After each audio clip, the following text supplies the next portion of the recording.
Everyone, and welcome back to another DDL main leave live stream here. Obviously, this is our last round of play-ins in the Lapras Conference, and then we'll have the complete playoffs picture set. But we're gonna see Castelia Hustlers playing Alola Alomomola here today. Two good division rivals, and Span will go ahead and start talking about them. Yeah, I mean these are two teams we've seen plenty of games out of them both. They've played against each other a good few times. They tied on in-season record, right?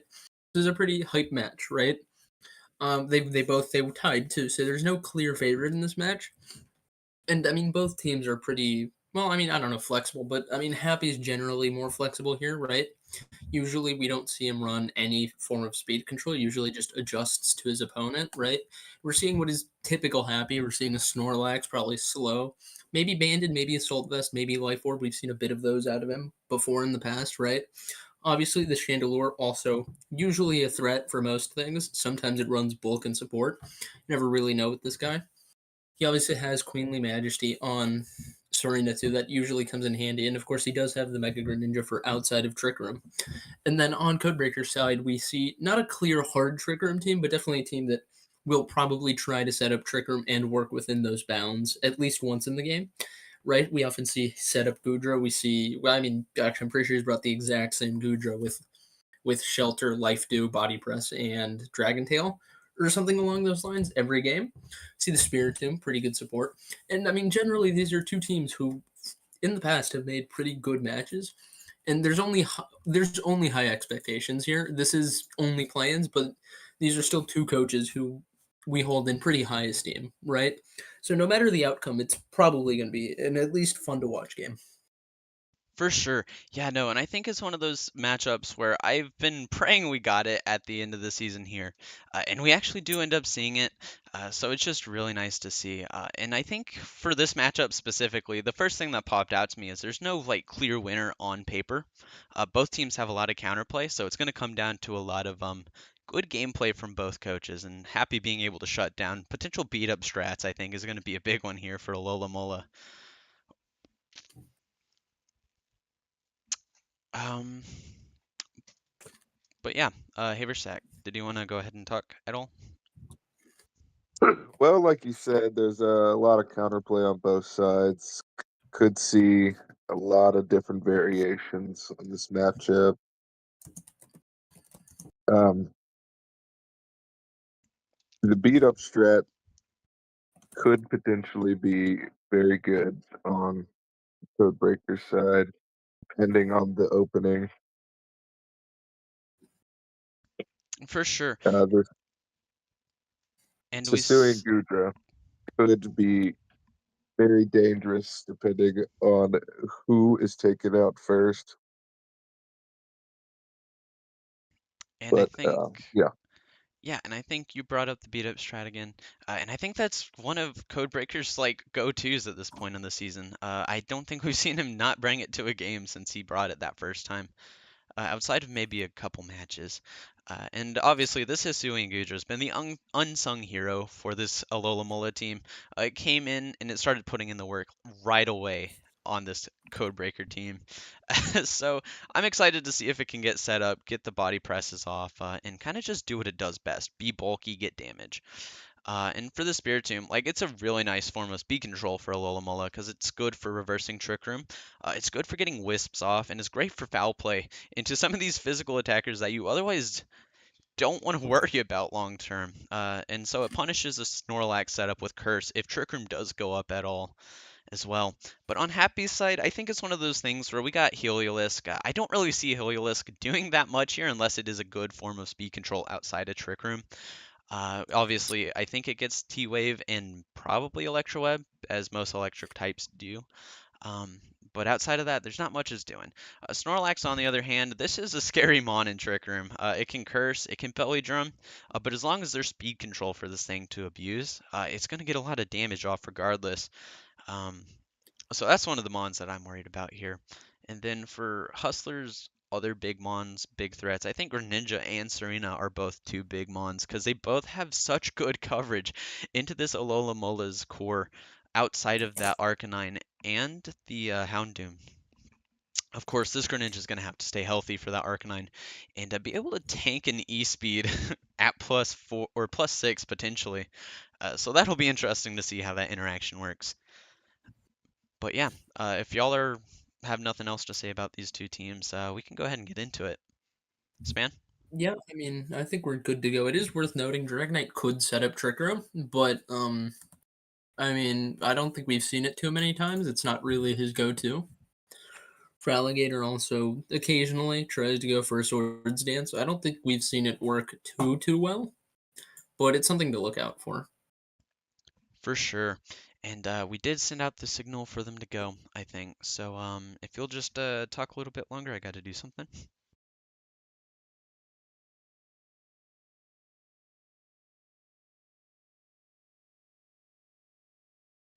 Alrighty.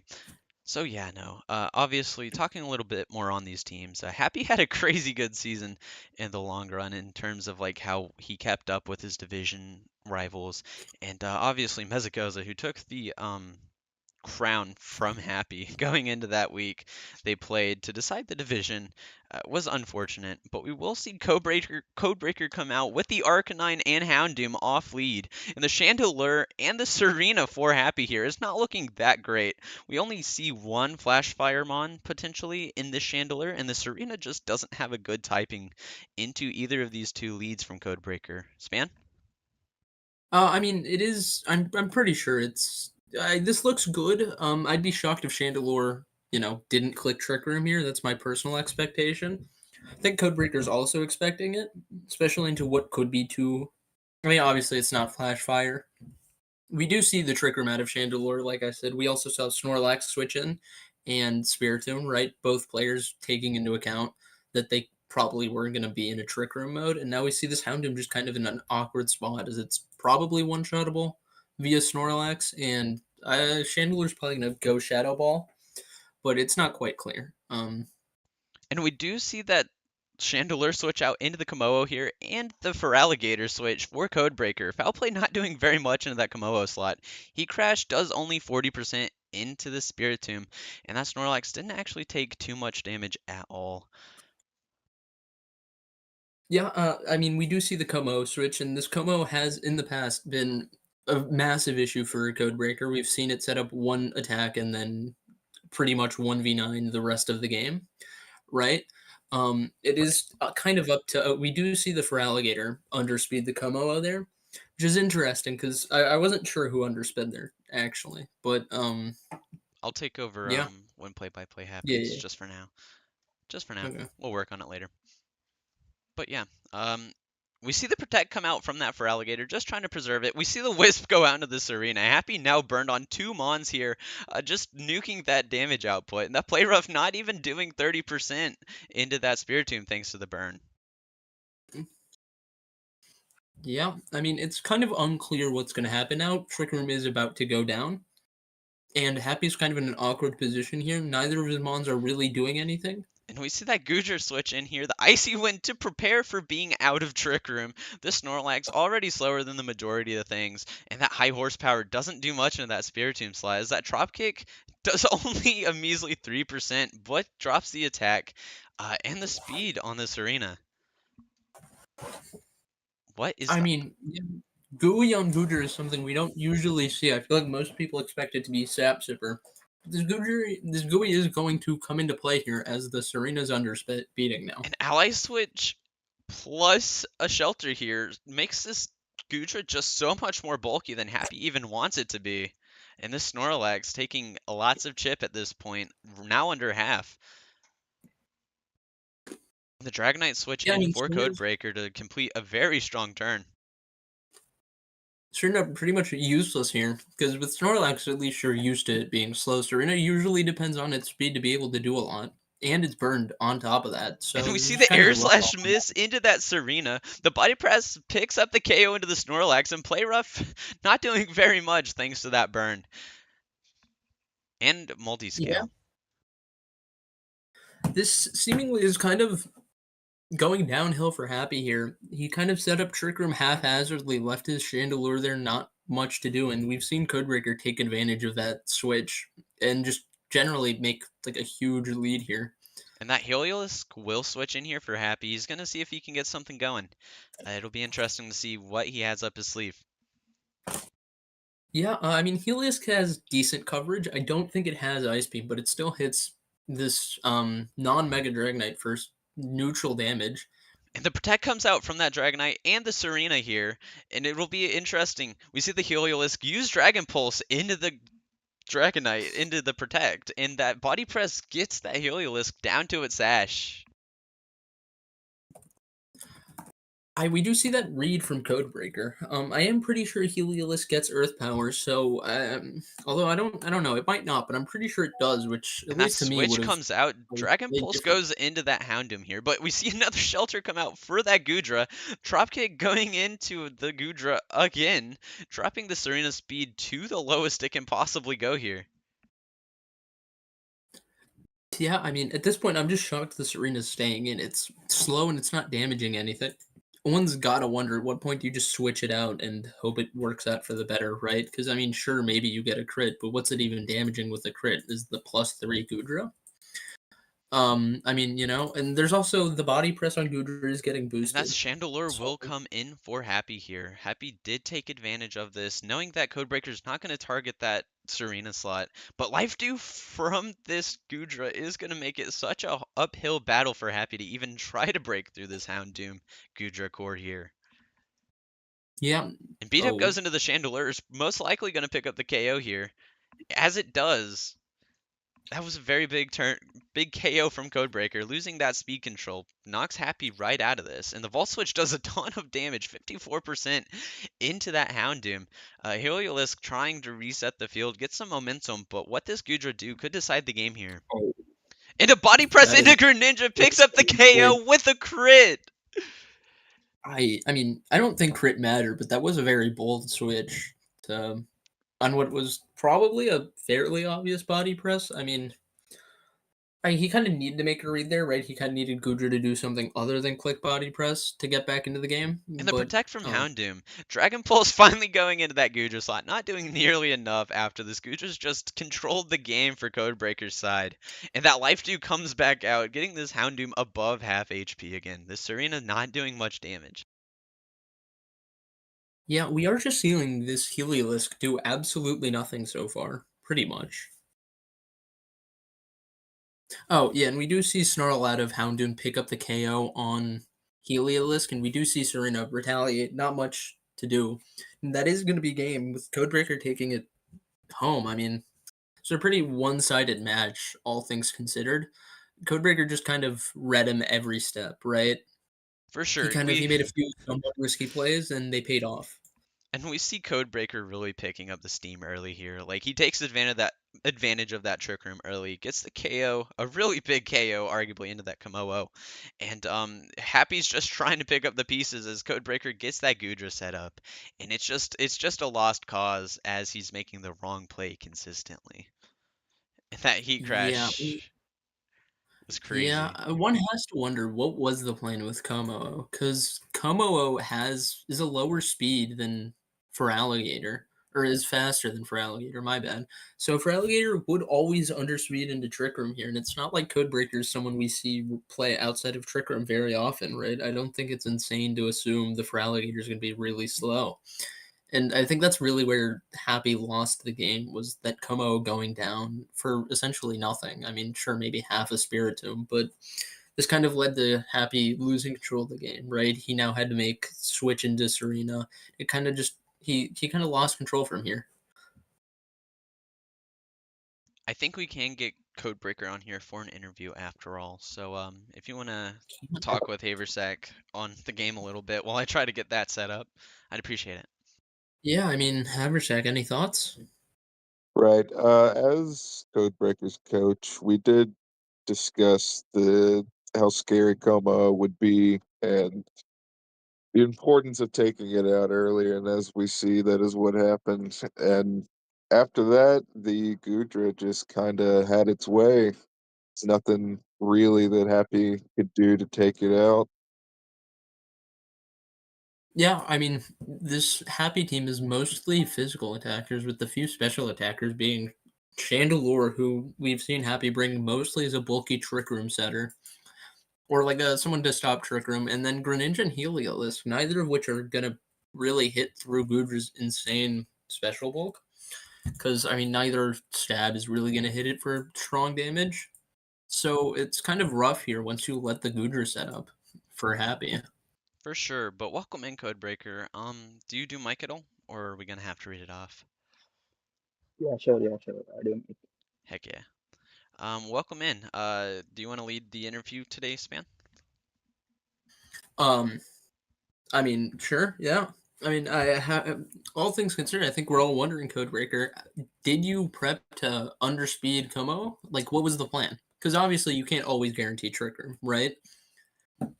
Did you just assume Regarding he'd think Como, he'd underspeed, or I, what was the thought there? I I had a player of an Arcanine, and I was like, I'll use that on him, and he'll kill himself by using Clangorous Soul or something. I see. Right. I mean, yeah, no, I mean that's a pretty good way to consistently get the Como up, right? Were you at all shocked by Chandelure just clicking Trick Room in your face, or Well, I kind of was expecting a choice item on it, like he always does. Uh, it didn't matter because I was going to outspeed him in the room either way, so I didn't care much about it. okay, you just kind of you didn't worry too much about it? Well, I mean, obviously you can just play in Trick Nah, Room, right? So you don't really care about and if like it's you if always just if have a I good had way the to speed get in Trick Room, like Spirit yeah. Room is the fastest thing in Trick Room, I think, in a whole draft or something. Nothing outspeeds it in Trick Room unless you have some IV logic, like PCR did me, which is the Hippo item. But Spirit Room kind of outspeeds everything in Trick Room.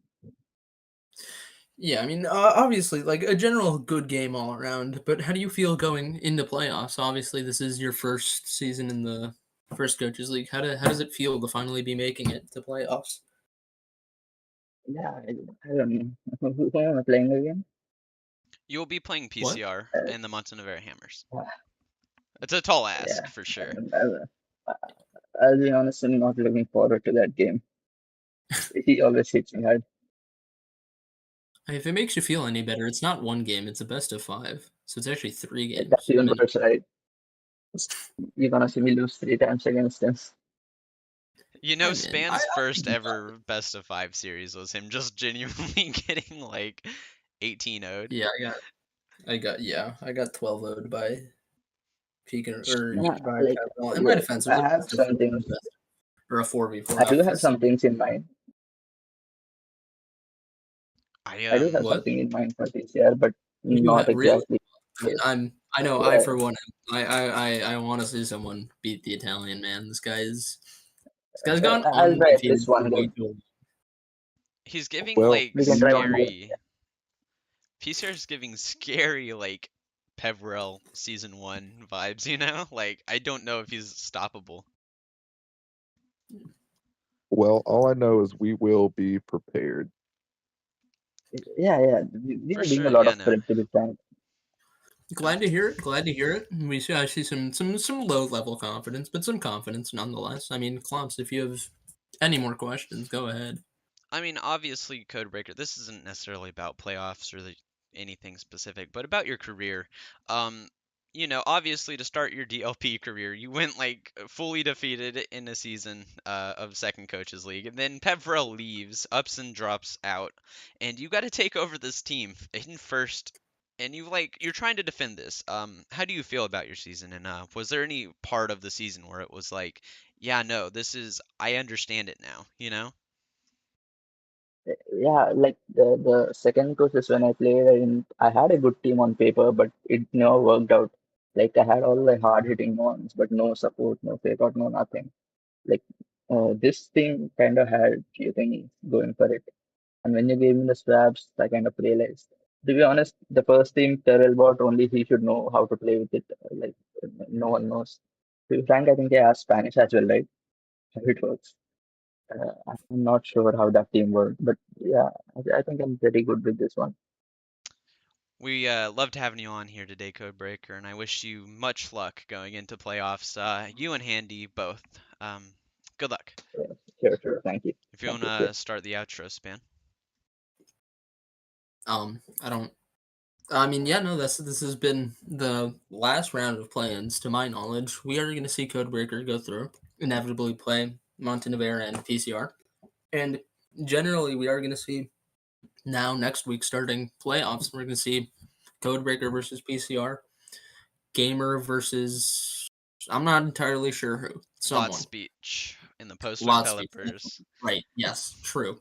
And we're gonna see me versus Picador, and then we're gonna see Dakota versus Nimble. And I mean, these are all fairly exciting matches. I know personally, I have definitely a favorite to win in all of these games. I There's didn't. definitely at least one person I don't want winning in every single one of these, and so this is gonna be exciting to look forward to. It's gonna be fun.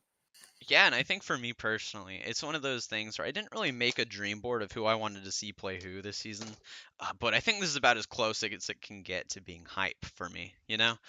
So I'm wishing all these teams good luck. We're going to try to push out an interview between every single player who made playoffs automatically over the next 2 days, and we'll see how that goes.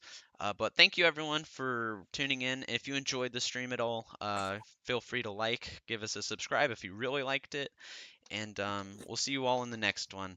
I'm Clump signing off. Bye. Goodbye.